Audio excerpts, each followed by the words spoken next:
The German Chancellor, Friedrich Merz, went to America to meet the American President Donald Trump. He started by eulogizing America for mediating the end of the Second World War, and saying further that America is still in the best position to mediate peace between Russia and Ukraine. What or how did Trump respond? That is the problem. Trump was neither here nor there, because you could not pin him down to any basic response that satisfies the appeal made by the Vice Chancellor. And that has been Trump since his electioneering days, campaigning to become the President of America.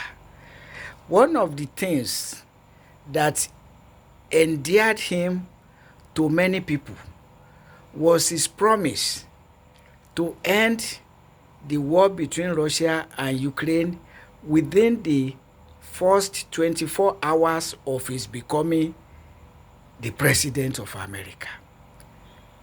Some weeks later, people started to wonder what Trump has made of his promise to end the war within 24 hours.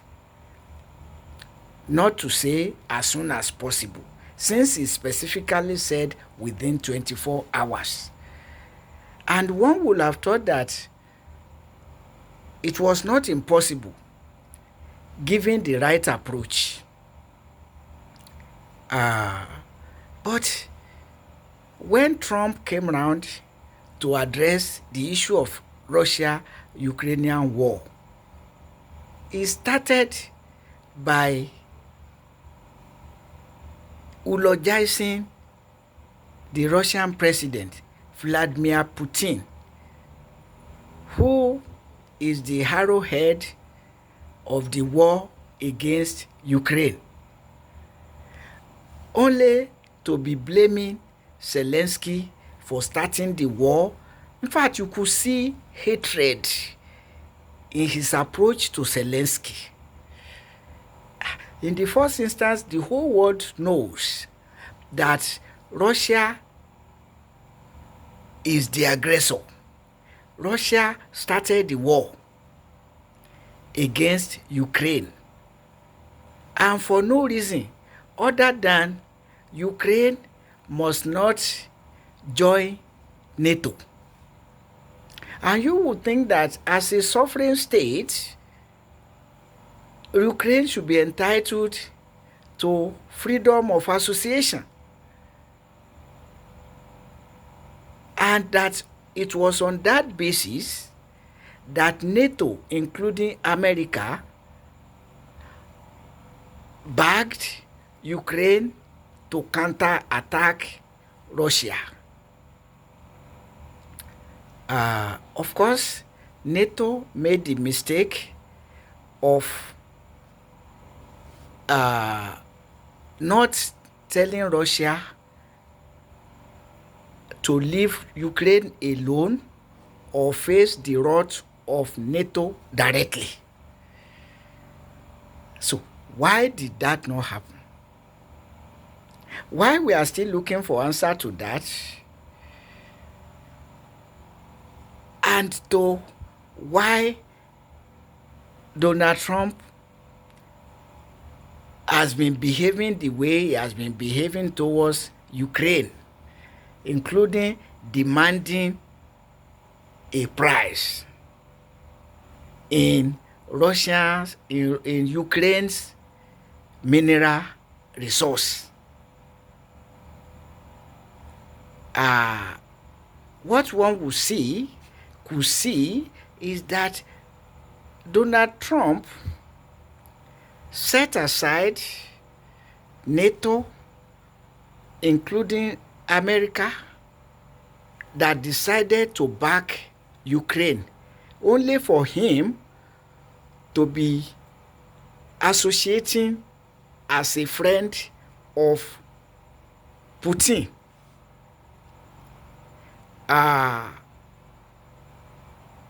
Including voting in support of Putin and saying that he was getting more understanding from Putin than from Zelensky.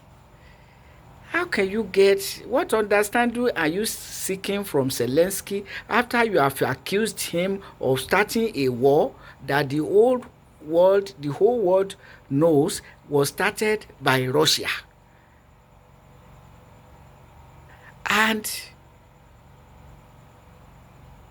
Trump descended as low as saying that Russia is bombing the hell out of Ukraine. That level of insensitivity. Even recently, Trump saying that sometimes when two people are fighting, you leave them to fight so that they can know their levels.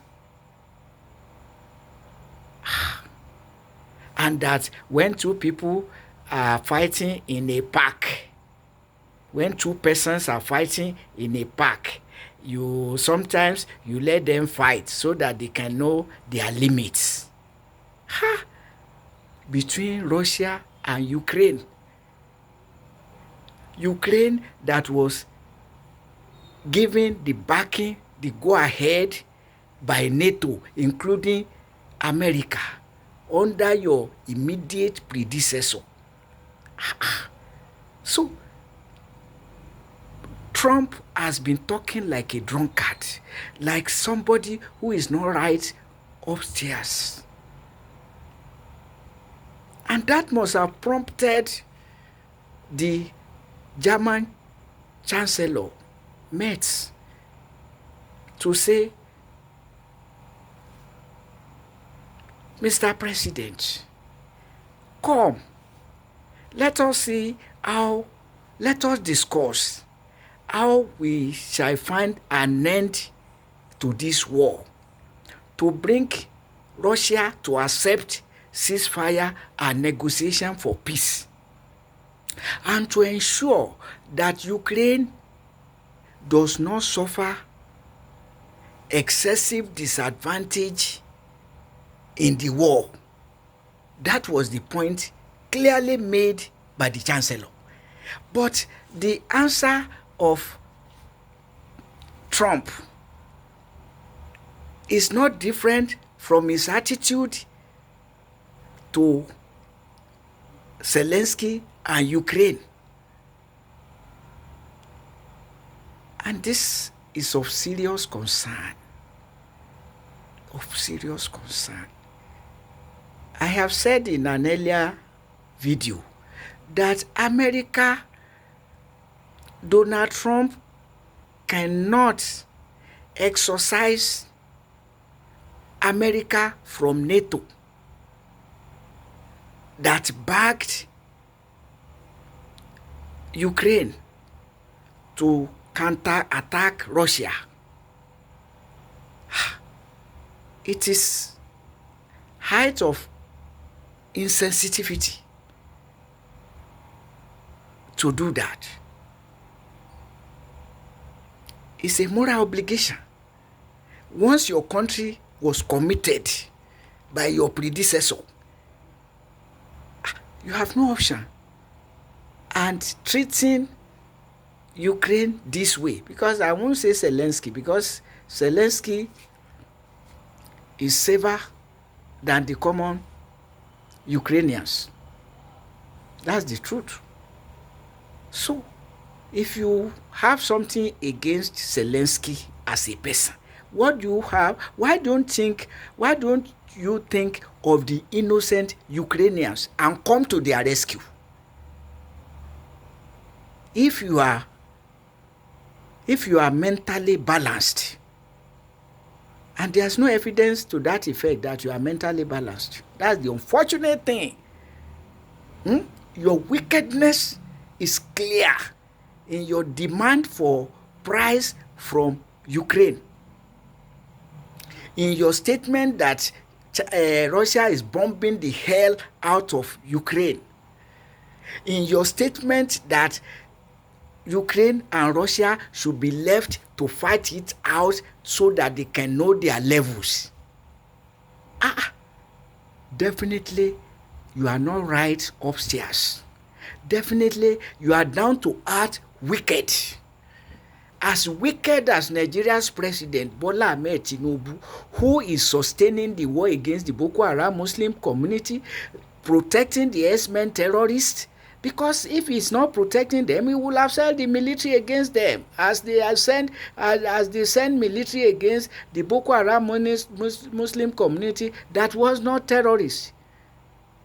So you are protecting terrorists as men and fighting a peaceful Muslim community and removing subsidies from all basic necessities of life to be subsidizing Hajj and telling Nigerians that you are bringing Nigeria back. What you started in 2015 as a political party, you continue the mess because Nigeria has only been getting worse under your party, APC, All Progressives Congress. But what I'm saying now that it's unfortunate that Trump, why is it that naturally wicked people, heartless people seek power, and when they get it, they use it brutally as Tinubu, Bola Ahmed Tinubu and Donald Trump are using power, heartless against common people. If you have something against Zelensky, do you have something against the innocent people of Ukraine? Look at the way they are talking. I think that on a very serious note, the mental health of Donald Trump deserves examination by psychiatrists on a very serious note. But otherwise, if you can bring him to his senses, the issues raised by the German Chancellor Friedrich Merz, the issues are germane, apt, urgent. How do we save Ukraine from the teeth of Putin? How do we save Ukraine? That should be your concern. And not that let's leave them to fight it out and know their levels. Russia is bombing the hell out of Ukraine. Oh my God. Oh my God. I can't imagine that a nation's president would say that kind of thing. But I say that even when Tinubu does not say it, because it's full of lie, is acting it, wickedness against poor people, including workers. You don't pay workers living wages. You say you are transferring funds to indigent families. So, but for the issue at hand about Ukraine, how are you going to bring Putin to accept peace or face the angst of NATO, including America, with all your force? As he's using all his force against Ukraine, use all your force against him if he's not ready for peace, but not to make Ukraine a scapegoat after your country in NATO, with NATO, as a member of NATO, gave the go-ahead to Ukraine to now abandon Ukraine midstream. It's a sin that I cannot see God forgiving.